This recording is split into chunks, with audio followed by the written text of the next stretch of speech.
Hallo, assalamu alaikum, good morning, khush aamdeed, ji ayanu, goeiemorgen, ishpata. Pakhairagale, ni hao, chuna shumme, washmale, ohai, gunzaimes, guten morgen, hola, bonjour, privyet, kaifa hal, hale shuma chatore, ahlan wa sahlan, marhaba, buna, mucho, gracias, swabia, balli kere, and thank you very much everybody for tuning into PTV World. You're definitely watching World this morning on a very foggy, cold morning over here in Islamabad, alongside the very fantastic, amazing, superb, supportive, wonderful co-host who happens to be Ms. Shiza Hashmi. I happen to be Shahzad Ihsan Khan, and we hope and pray that everybody out there is doing wonderfully well and that you're ready to kickstart your day with us. Hello, Shiza, how are you doing today? I'm doing great, thank you so much for asking, and I hope you're doing great too. Yeah? It's just so beautiful outside. Even if I didn't wake up doing great, you guys, I'm doing absolutely brilliant right now. And that is because, first of all, it's going to rain today. No. It is. Really? Well, But yes. it's sunny, The Met white Department. sunny out there. It is, but the Met Department did say while in the northern parts of the country a lot of snowfall or newer spells of snowfall and rain might occur, that wind is definitely going to bring rainfall in Islamabad. I mean, naturally so, right? Yeah, exactly. So, I mean, I was loving the fog, but I did not like the fact that it's going to rain. But okay, if it's going to rain, why not, ladies and gentlemen? It's going to be healthier. And you know, the next morning when you wake up over here in Islamabad, everything's just washed. I think it just looks perfect. It just makes you feel serene. It just gives you fresh air to breathe as well. So that's interesting and amazing as well. But other than that, while I was making my way towards work, ladies and gentlemen, it was really foggy out there, and people were supposed to kind of drive carefully, but they weren't. You know, so there What do was, you mean? yeah, so there was just a hassle, you know, so even on a roundabout, and there were people in a continuous struggle to overtake and whatnot. Guys, you need to really relax as well, and it's because of the fact so that everybody on the roads is safe. And on the other end, where we want to talk about Murray, and we were talking about it yesterday as well, where the government has only allowed 8,000 cars per day. Ladies and gentlemen, the Met Office has predicted a new spell of rain and snowfall in the hills in upper parts of the country from today. Wow, get your warm coats out. According to Met Office, a westerly wave is affecting North Balochistan and likely to grip upper parts of the country from today evening. Met Office said cloudy weather is expected in most parts of the country during next 24 hours. However, light rain, snow is expected in northern Balochistan, Khyber Pakhtunkhwa, Upper Punjab, Gilgit-Baltistan, Kashmir and its adjoining hilly areas during this period. Dense fog is likely to prevail in plain areas of Punjab and Upper Sindh. All right, so it's not going to rain in Islamabad. I mean, we are the northern or the upper parts of the country. Well, Shazad. I think, you know, because they spoke about Punjab, you know, so we do not really fall in Punjab as We're well. northern Yeah, Punjab. we're with the federal. Yeah. I mean, yes, the federal capital itself. Okay, we are going to carry on this debate, definitely so. But ladies and gentlemen, make sure to stay safe, even if you do choose to go out to enjoy the weather, which everyone is entitled to, But of first course. things first, I really need to know today, why do you like the rain so much? I mean, do you Why? want me to quantify my reasoning? Yeah, I mean, yes, obviously, I want a logical reason. Why do you like the rain? Because, you know, okay, so for me, why I do not like it very much, obviously when it's needed, when the weather is really dry, everybody's coughing and the virals are out there, rain is important and it needs to be out there as well. But I think that, you know, whenever it's raining, it just makes it so difficult to commute from one place to another. You know, your shoes get dirty, your socks get wet at times, you do not feel like going to the gym because, you know, it's cold and then on top of that, you're going to get wet.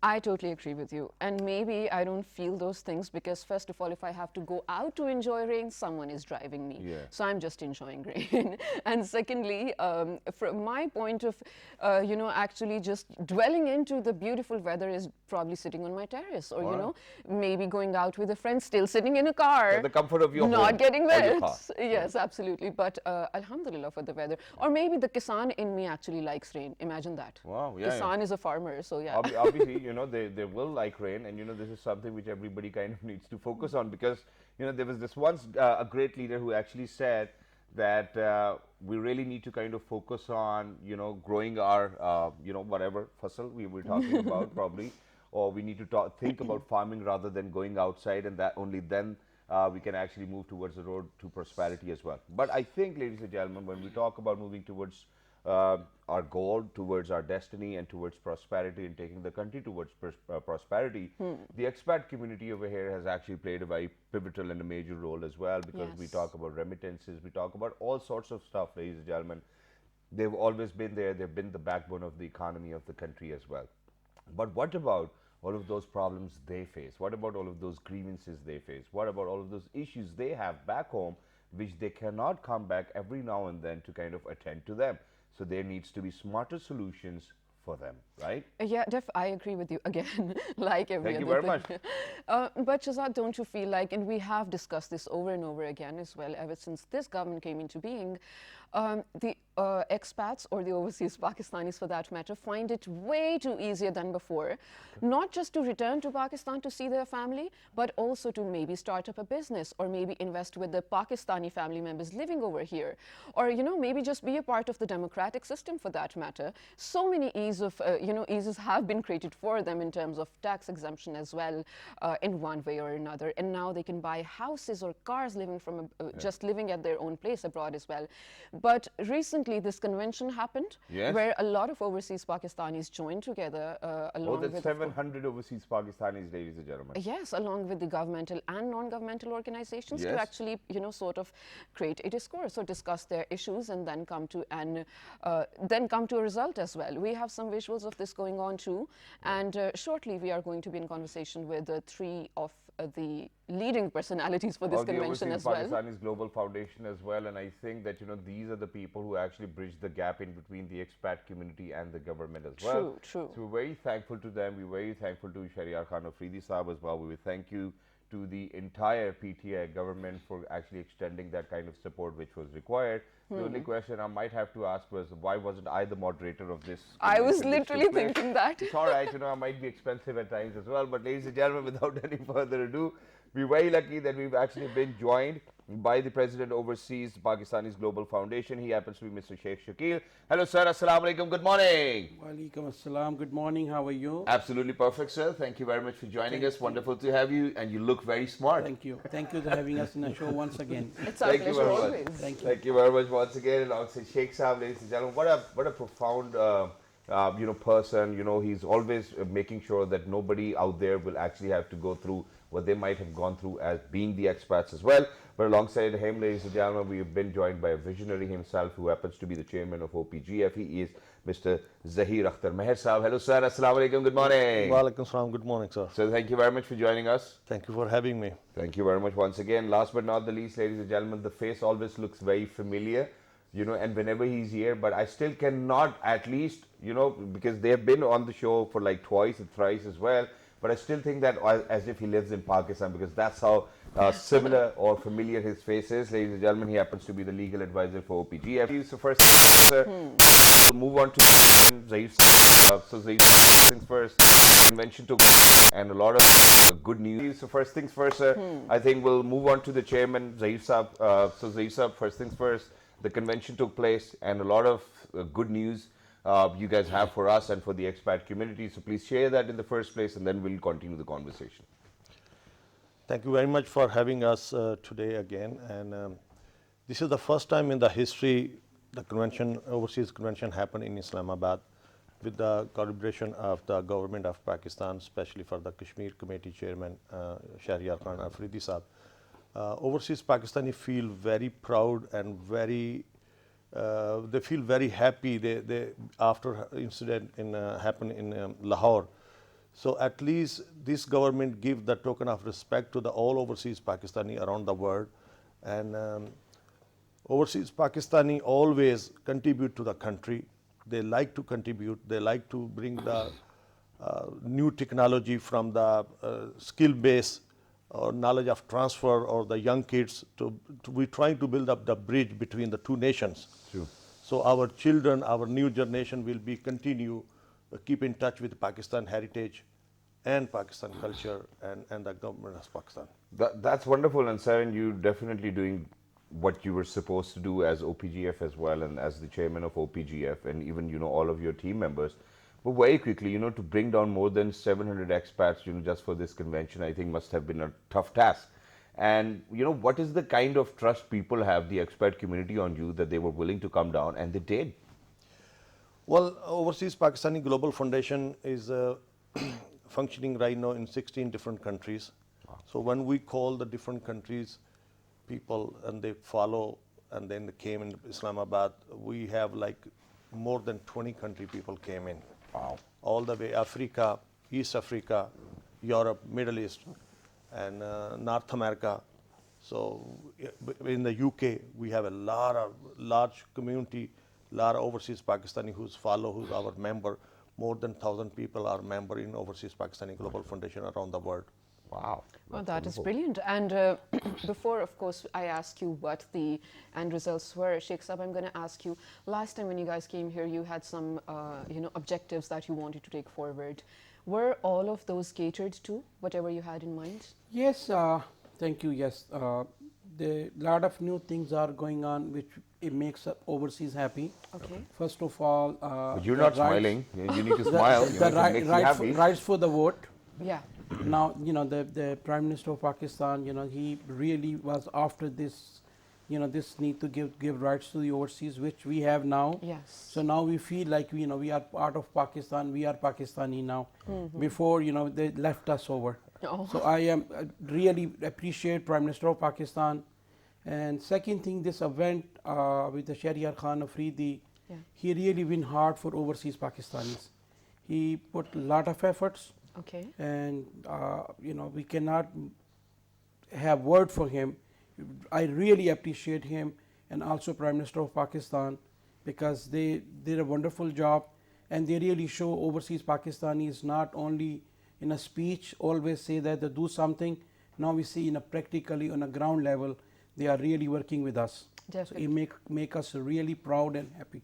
But if you were to, which is great, we're really happy to hear that. But if you were to give us some pointers, probably 2 or 3, of what you guys discussed and what actually came out, okay, these are the first steps we're going to take. Some projects maybe. Can you share them?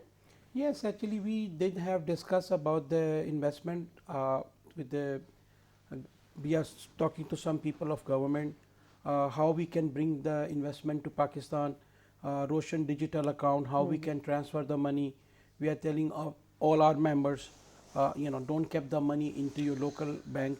If you have the money, leave the money there, so at least government of Pakistan can get benefit out of it. Right. Yeah. Right. So it's the same thing. If I can leave my money to any American bank, so why not leaving in this bank? So whenever I need it, I could use the money from there.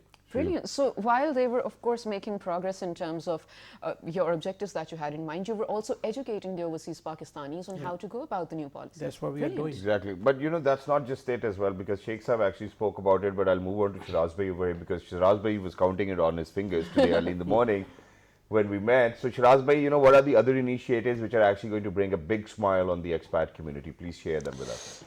Thank you so much. Number one, in the history, this government, giving us the status of the right to vote. One. True. Second, in the big cities, they established the separate court for overseas, and you file your case, it's through these special courts. But why? Okay, let's stop and discuss it as well. There are number of grievances by the overseas. When they were, sell their property or, rented their property, there are grievances started. So what have happened? This government is prioritized these all things and they established the separate courts for the overseas. True. In big cities. And it start from Lahore, Islamabad, Faisalabad, Gujranwala, Gujarat, and then all big cities. And this will be later on to the all cities. So that's one of the big achievement for this government, and of course is for overseas as well. The second thing is we got another opportunity to online visa. If you are coming from the United States or for Canada, you got your visa in 15 minutes. Wow. It's online. The third is the initiative of the NADRA provision. If you need your NADRA card, NICAP? so NACAP. Yeah. So it's online now. Yeah. The fourth thing is there is one of the big achievement of the real estate. If you need the property, you purchasing the property in Pakistan. So it's they introduce. This is in pilot phase. They introduced one of the app with one of the private organization. You just put the property details, and you got with the verification either it's a fake or it is a is a genuine society, because in Islamabad particularly Exactly. there are a number of societies, but most of the societies are they have no, I mean, the guarantee of from the government of Pakistan. So that's one of the achievement, because our 22% money is from the overseas in the real estates. So that's the major achievement for this government. There are number of Other recommendations? recommendation. I mean, like, there are one window operation in the airports as well. They established a one window operation where you got the assistance from the passports, from the ASF, from the customs. You just come from the you come to airport. That's it. That's it. It's all sorted. Wonderful. And eventually when, I was listening to for all of those initiatives taken, and, thank you very much, OPGF, that you guys have been the bridge in between the government and the expat community. But it already makes me feel like as if, Shazad, we really need to move to Dubai, pretend to be an expat, and then come back and, experience all of these facilities. But now there is a very important question, sir. And Mr. Chairman, I'll move on to you as well, because now what happens is that we usually say that Pakistan is over-legislated. We have all sorts of laws in place, but we do not see the practicality bit of it, right? Now, for all of these initiatives to be kind of taken, pursued, and then we see them in real life is something which still might be a dream to you guys as well. Because, we are still yet to vote, we are still yet to see whether, we can see the properties or not. One window operation, it has been there for a longer period of time. The first time you were here, you talked about it and you made it possible as well. So that's wonderful. But for all of these things which Mr. Shiraz spoke about, do you think that we will be witnessing them in near future, that, it will be happening? Do you think that the government will stay focused? Because you guys will leave, a week later you guys will leave. So that body, that bridge who's supposed to kind of pursue and make sure that every single day they're asking a government body whether it happened or not is something which is very important. So how are you going to do that, and how do you plan on doing that? Well, things are getting better. Wow. And it's not like the way before. Imran Khan is focused to overseas Pakistani. Indeed. The individually government cannot work alone. The private sector, society has to work together. True. Okay, our 80% case belong to our family matters. Our real brother, real sister, uncle, aunties, they are the 80% of the case we are facing right now. These are the family matters. All right. So we should educate the society. The overseas Pakistani are feeding 35% of the population of Pakistan. We're trying to give them a better future, better education, and better life. True. So society can build up the nice kids and grow the economy. Bright future, right? So our society has to understand also, they should not have a litigation case. They should not put overseas Pakistanis a litigation case. It's not only government, our society has the same part. They should give that respect, because all overseas Pakistani are feeding the family. They are suffering over there. They're living in one bedroom apartment, or maybe 3 people or 4 people in the one bedroom, and they're living their family. Sister got married, brother got married, mother got in the Hajj, or they make beautiful house. All things they're sacrificing because of that guy who live over there. True. So end of the day when he come back, so then. And which is why I actually have a very simple question. I know what you're trying to refer to, and there's a majority of population who's actually living like that. They're living in box rooms, and they're sending all the money they make back home.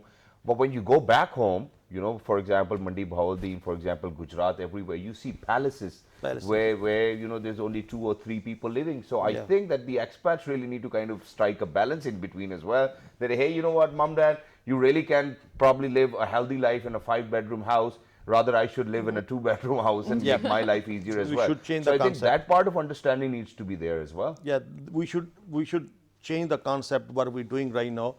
I think when we left the country, when we go abroad, we love the country and family more than when we're living together. So that's the reason. And the second thing is, right now overseas Pakistani are thinking to get the rights. They are not quite like before. Right now we have a forum, like OPGF has a forum where you can discuss your own problem, where we can talk about how to build up the relation with Pakistan, how to discuss the problem. So before we don't have any platform like that. All right. Right, and we're again, I think we're really happy to have that platform. But I think the kind of job Shahzad and I have, we have to sort of put out both the sides or both the perspectives as well. Last time, I think it was actually one of you gentlemen who wanted to set up a special complaint cell or a unit for overseas Pakistanis, and now we're hearing that we have a court, right? Along with this, and along with the voting rights that you guys now have, Pakistanis who have stayed in Pakistan have had a reservation with it. First of all, they were like, okay, if you're overseas Pakistanis, you don't need the right to vote. But that's settled. Now they're, in all honesty, right? Yeah. So now they're okay with it. Some people, since the last time you came, and we had sentiments about it coming from different places as well, why can't you go to the same place to record your complaint where we are going, right? Why do overseas Pakistani need to have special attention in every sphere or arena while they don't even live here? It's like Ladla. Yeah, but why so? I mean, there are people who No, question, there is a right? reason. No, we're just putting it out there, right? Why? Yeah. Because the local people, you live here, Yeah. and you have a time. Let's say if they tell you to come next Monday or next Tuesday. But why should they tell us even that no, come next Monday? So why I'm here? The question my is this: thing? when the overseas come, they maybe come for a 2 week, True. week and a half. So they have very short time, and within that period of the time, they have to see their family. True. They have to finish their things, and they have to finish the problem within that time. So rather than giving them priority, they're making them an entire new unit. Okay. Yeah, that's Okay. that's why we deserve it.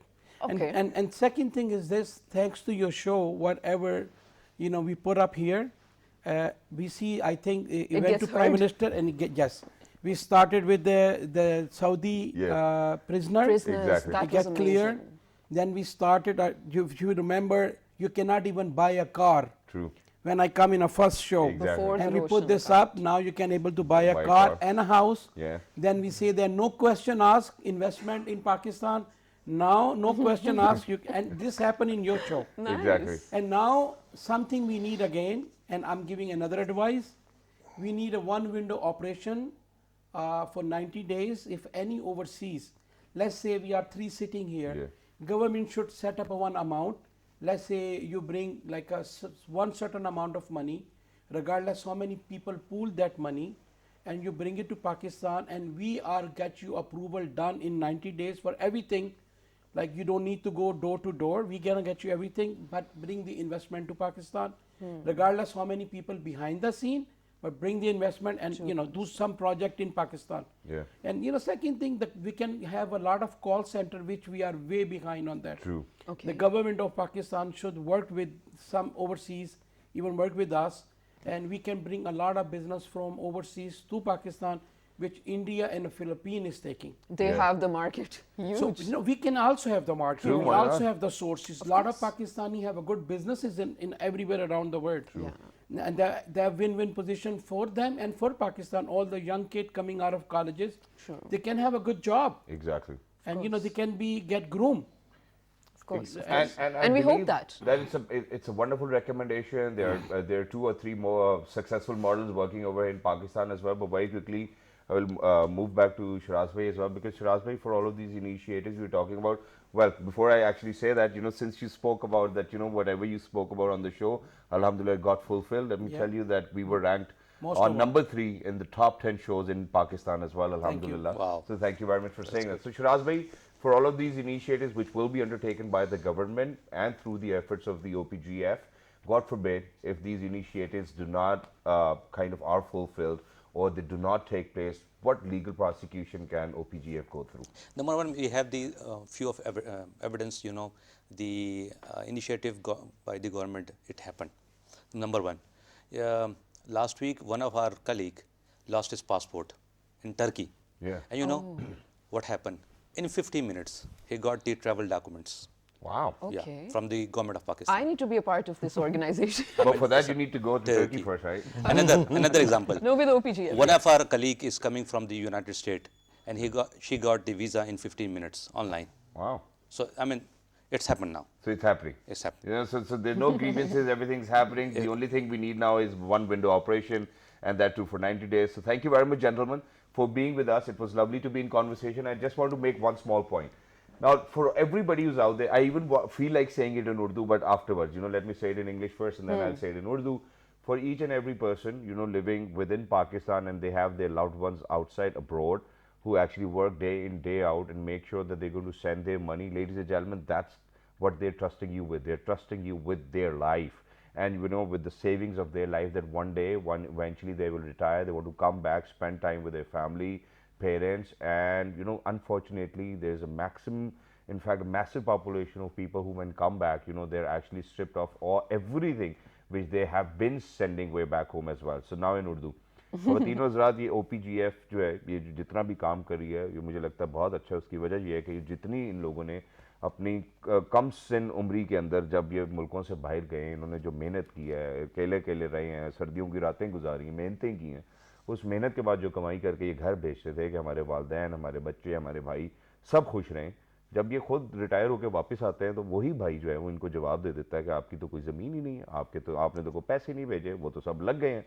तो मुझे लगता है कि ये सब चीज़ों की शायद हमें ज़रूरत ही ना पड़ती अगर हम सोसाइटी के अंदर इतने ही ऑनेस्ट होते एक दूसरे के साथ। तो कुछ थोड़ा सा मुझे लगता है जो यहाँ पे लोग रहते हैं, जो उनके बाहर रिश्तेदार हैं, उनको अपने अंदर झांकने की ज़रूरत है कि कहीं हम कोई गलत बात तो नहीं कर रहे उन लोगों के साथ जिन्होंने दिन रात एक करके हमें यहाँ तक पहुँचाया है, हमें पढ़ाया है।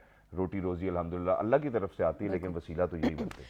Exactly, Shazad. And then there's also this sentiment of it's not going to hurt them because they're earning in dollars. Yeah. I mean, it's their nasib, first of all. But on your individual level, I think the entire point of this conversation that Shazad and I just made, or he massively made, was that I think it comes down to your own morals and ethics as well. Don't be that person who's going to ruin the entire efforts of someone else's life. On this note, we know it's getting a little hard, so we're heading out to a short break. When we come back, we're going to be in conversation with someone who's going to let us know about the new variant, of course, and how to go about it.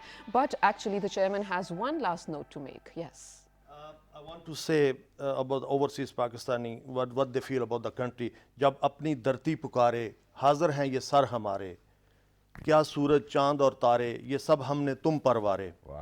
मगर हमेशा ये याद रखना, हमको खुद से जुदा ना करना, कि खून से सींचा था एक सपना, हमें एक दिन हमें भी है घर पलटना।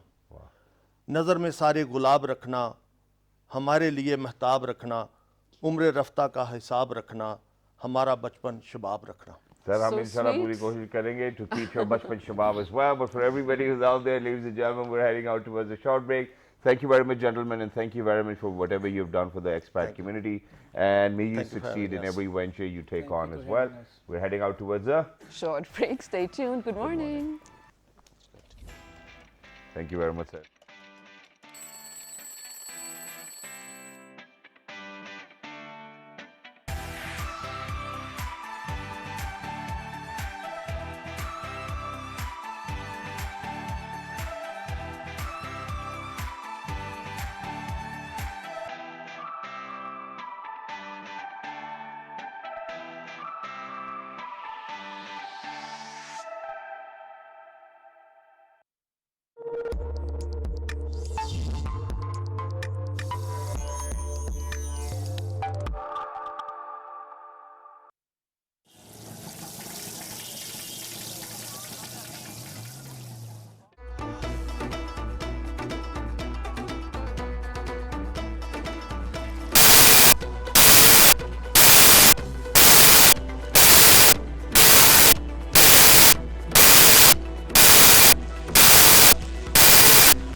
Welcome back to World This Morning, ladies and gentlemen. With me, I have the super learned and amazing and very energetic Shahzad Khan, your very favorite. Thank you very much, Kavida. I'm Shaza Hashmi, and if you did miss the first segment, very quick recap. We were talking about all the rights overseas Pakistanis are now demanding to have, and then the government is complying to them as well in all the things that they can be achieved, Yes. of course, because in the end, is parcham ke saaye tale hum ek hain, no matter where we live. If you're a Pakistani, you're a Pakistani. But we are still going through a pandemic as well. While we definitely cater to or listen to all the other problems people are having, this is a continuous problem, Shahzad, and for more than 2 years now. Exactly. And today as well, I think the committee is going to announce if the schools, universities and colleges are going to be closed again or not. Do you think they will be? Well, I think that it's the need of the hour, and it's because of the fact that the positivity ratio is going up. You know, just yesterday we actually spoke about the numbers as well, and it doubled. You know, in just 2 weeks' time, where it was at 7.8% with 50,000 new tests as well, and with 700 critical patients. So, you know, for kids, I think it's very important to be safe, because unfortunately I've gone through that time when, you know, my daughter was diagnosed with MISC, Oh, yeah, multi-inflammatory syndrome, which is a post-COVID situation, because when kids get COVID, ladies and gentlemen, a lot of people cannot figure it out because they're asymptomatic, but the antibodies rise in such a level to such an extent where it starts to kind of start affecting your organs as well. But you know, I think it's important. We'll let the committee decide about that. But today we're certainly discussing something where, ladies and gentlemen, because a lot of cancer patients are immunosuppressants, are on immunosuppressants, and when we talk about immunosuppressants, your immunity is compromised, and when we have such a deadly virus outside, you know, we are very vulnerable to them. So I think what we really need to do is we need to be in a conversation with an expert. But before we do that, we have a small report on Omicron variant of these COVID. So go ahead, take a look, and when you guys will come back, we've actually imported a gentleman from England to Pakistan, because last time he was on Skype, and that too from England as well. So let's do it. Please take a look at this report. Omicron, the latest variant of concern the WHO is tracking, has been detected around the world. The World Health Organization, while labeling the new variant as Omicron, classified it as highly transmissible. What we are seeing is a very sharp increase in case numbers. You will have noticed in the latest WHO update, almost 10 million cases reported. The variant has about 50 mutations not seen in combination before, including more than 30 mutations on the spike protein the coronavirus uses to attach to human cells. A number of reasons for this. First is the mutations that it has. The virus is able to adhere to human cells more easily. It has mutations that allow it to do that. Second is that we have what is called immune escape. And this means that people can be reinfected. While the number of infections is significantly higher, the rates of deaths and even hospitalizations are much lower when compared to Delta. With Omicron, what we are learning is that your risk of getting severe disease from Omicron is less than it is for Delta. But the sheer volume of cases that we are seeing around the world is really astonishing. And even with a lower risk of hospitalization, we're still seeing a large number of people who need clinical care, who are hospitalized, and that will overburden the system. Pakistan's active coronavirus cases jumped past 35,000 for the first time since October 15, 2021. As the new Omicron variant spreads, experts say the best defense against all viral variants that cause COVID-19 is a full dose of a vaccine followed by a booster shot. COVID-19 vaccine train our immune system to make antibodies using synthetic versions of the virus's spike protein, the part of the virus that helps it bind to human cells. If a vaccinated person later encounters the virus, the antibodies recognize it and bind to the spike protein to prevent infection. A booster dose of the Pfizer vaccine increases antibody levels by 25-fold, which should be sufficient to neutralize Omicron. Vaccinations are incredibly protective against severe disease and death, including against Omicron as well as Delta, where both of those variants are circulating. Minimize exposure so that we can minimize those case numbers so that they don't have that knock-on effect of having a burdening of the healthcare system as well as other sectors. Right, ladies and gentlemen, so we're very lucky that we've actually been joined by the founder of Killing Cancer Kindly, and Obviously, he happens to be a consultant clinical oncologist as well. He is Dr. Muhammad Munib Khan. Hello, sir. Assalamu alaikum. Good morning. Walaikum salam, Shehzad. Assalamu alaikum, Shehzad. Assalamu alaikum. How does it feel to be in the studios? Because last time you were over the Skype. Yes, it's much better seeing you guys face to face. Yeah. Thank you very much, sir, for joining us. Wonderful to have you. So we have given a brief out for better understanding of people, and you know how there's so many variants as well. But today we're talking about people who have a lower immunity level. You know, it can be because of any disease, but usually we're precisely focusing on cancer patients as well. So what do you have to say in the first place, and then we'll start an array of questions. This is something which has been overlooked, that immunity and immunosuppression plays a very important role in spread of pandemics. And in mutation as well? Exactly. Okay. Now, normally when you get infected, the virus replicates, has many children, many generations. In immunosuppressed patients, there's a longer time before the immune system can kill the virus. So you have many, many more generations in immunosuppressed patients than in the immunocompetent patients.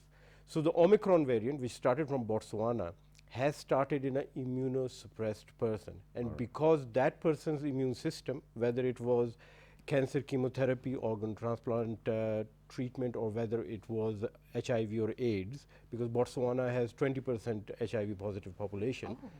So whatever the reason was, it took that person a very long time to clear the infection, and hence we had more than 30 mutations accumulated. All right. Okay. And this is the 13th variant of the COVID virus. We've had the alphas and the betas, and then many small strains which came and went, which didn't make a big impact. The Delta, of course, was quite toxic. However, they named it after the 15th alphabet of the Greek language. Yeah, why so? They've been 13 so far, Yes. right? No, that's very political. Okay. Because the 13th alphabet of the Greek language is called Nu. Oh, yeah. And there was yeah. a confusion if they call it the new variant. Oh, It's got it. NU, new in NU, Greek, yes. and people think it's a new variant, but what's the name? Yeah. And the 14th is very interesting. The 14th alphabet in Greek language is G, X-I, G. And G is a very common Chinese Chinese name. name. Yeah. And the Chinese were Oh. already getting a lot of flack from Donald Trump and Yeah. everyone else about the Chinese virus. True. So they didn't want the G. So they skipped the 13th and 14th alphabet and called it the Omicron, which is the 15th alphabet of the Greek language. I wonder how the Chinese skipped on the 13 as well, because usually the world does, but they don't. But now, sir, I think what is more important for us to kind of ask you is that for all of those people who are on immunosuppressants or whose immunity is compromised, how do you think they can protect themselves? Because I still remember I was traveling back from New York, and I was in England earlier, so all of a sudden the doctors told me that, hey, you know what, we cannot really attend to you. Because the first right will obviously be given to British people, and then only then we will be able to kind of look after you as well. So I thought that, hey, you know what, rather than being open or being vulnerable to a risky situation, it's better that I travel and go back. So I was traveling back, got back home, and hey, boom, I'm COVID positive. So, for people whose immunity is compromised, they just cannot help it, with even 2 masks, with even gloves on, with sanitizer on. No matter what happens, it just gets to you. So how do we protect ourselves from these deadly viruses? First thing which this pandemic has taught us is that we are all one community. We live in a global village. Something starts in Botswana. Within a month, it's all over the world in every continent. Secondly, the people who are most vulnerable in our society, health-wise, the immunocompromised, they need to be looked after the most. It's not the survival of the fittest. It's the survival of the weakest which is going to protect us. Because you saw when they were not giving vaccines to Botswana, they were not looking after immunocompromised patients, a new strain emerged. Fortunately, it's a mild strain. It could have been a nastier strain. And we could have all faced a deadly epidemic because, a bigger epidemic, a pandemic, because we were not looking after the most vulnerable in our society. Human society has learned this lesson, that the most vulnerable are the most important. The chain is as strong as the weakest link. So if you have a chain of iron, but you've got a rope or a cord in between, the strength of the chain is determined by the weakest point. So it's closest to my heart, being an oncologist, that my patients who were immunocompromised, they get detected early, they get more protection, they should be prioritized on the vaccination, as you said, Shehzad. It is criminal negligence not to give them vaccination early on, and they should also be teed up for boosters earlier than others. In fact, their immunity level, immunoglobulin levels, antibody levels should be checked. And if they are low, they should be offered the boosters earlier than the other people. And sir, I must share over here, I'm very sorry Shiza, I know No that you problem. really want to ask something, but where you said that it's criminal, but I'm very thankful to the government of Pakistan because they had this database with them as well, where there were a lot of cancer patients on it, and this in particular made a call on my cell phone and they said we have actually kept a dose of Pfizer for you, but by then I've already gotten a vaccine. So I think a great shout out to for all of those people who were looking after people like me and everybody else like me out there. Well, of course, we really pray that everyone stays safe amidst this variant as well. But Dr. Saab, a few days back, my siblings and my entire family contracted the virus. And so interestingly, if one day they're all positive and few days later my parents are negative. So we were happy about that, it's all right. But the siblings, so the doctor they were going to said that it's a good news that you have developed this variant, because this one is going to get all of you, and if it has gotten to you, you're good. But it didn't make sense to me. I was like, pata nahi kya keh rahe hain Dr. Saab, aap sab apna khayal rakhiye, kawa piye, the typical desi things, right? Is it true though? Yep. With Omicron, there's good news and there's very good news. Oh, okay. Well, Nice. so there's only good news, yeah. So the good news is that it's got mild symptoms. Right. It is not ending up with a lot of hospitalization. Even Thank people with God. Omicron, if they go to hospital, they don't end up in intensive cares, very few of them. Thank God. The mortality rate is very low, which is good. The great news is that it's replacing the alpha, delta, beta variants. So because it causes mild symptoms, people mingle, they walk around, they go out, they spread it more. There's a mutual survival advantage for the virus and the host. Okay. So the humans are surviving, which means the virus is surviving. And that's the way nature goes. More than 100 years ago, the Spanish flu took 3 years to turn into a milder variant. And this time, it's taken exactly the same time. Although for we're 100 COVID, years apart. Yes, to become Omicron, which is a mild variant. And the very good news is that I predict, and I've been saying it for the last 2 months, that this year the pandemic is going to be over. Inshallah. And we really hope so too. But Dr. Saab, you said that, you explaining how it's good news, that makes me make a very simple layman question as well. Go ahead. Having one variant in your body or your biological system, does that mean it does not allow the other one to enter? There's twofold. Firstly, when you've got the one variant, yes, viruses do compete for the host cells. Okay. There's only a number of cells they can infect, and if it's already infected the cell, another variant can't come in. Secondly, because the delta and alpha variants, they make people very unwell. People are taken to the bed or they die, so they don't get the chance to spread it. Okay, Omicron, milder symptoms gives you the chance to spread it more. But I must say here, when you're lucky, the first rule of luck is don't push your luck. You don't push it. I like it. I Don't like push your it. luck, ladies and gentlemen. This is something which you really need to stand by as well. But sir, there's one more important aspect to it. Now, for example, when we talk about people with, weak immunity, what we really need to kind of talk about is that over the last 2 years, the most popular treatment for COVID has been dexamethasone. Yes. And it has been a steroid, right? And we have seen conditions amongst people elderly and obviously, people as young as 18 or 20 that, somebody developed atrial fibrillation, somebody developed something else, people developing diabetes. Now, for people who already, whose immunity is compromised, what do you think, how do you think they can really look after themselves even after they were on dexamethasone as well? Okay. First thing we must remember is that in life, everything comes with risks. Yeah. Even a sip of water can make you choke. True. So whether you get immunization or you get infection or you get treatment with steroids, there are going to be side effects. True. Now, what we need to do is we have to be careful with all the sanitizations and the gloves and the distance and everything, because we do not want this virus to mutate into a worse form. Fortunately, we've got a mild form, but we don't want it to mutate into a worse form. And secondly, general health, and that's where prevention of disease comes in. The best treatment is prevention.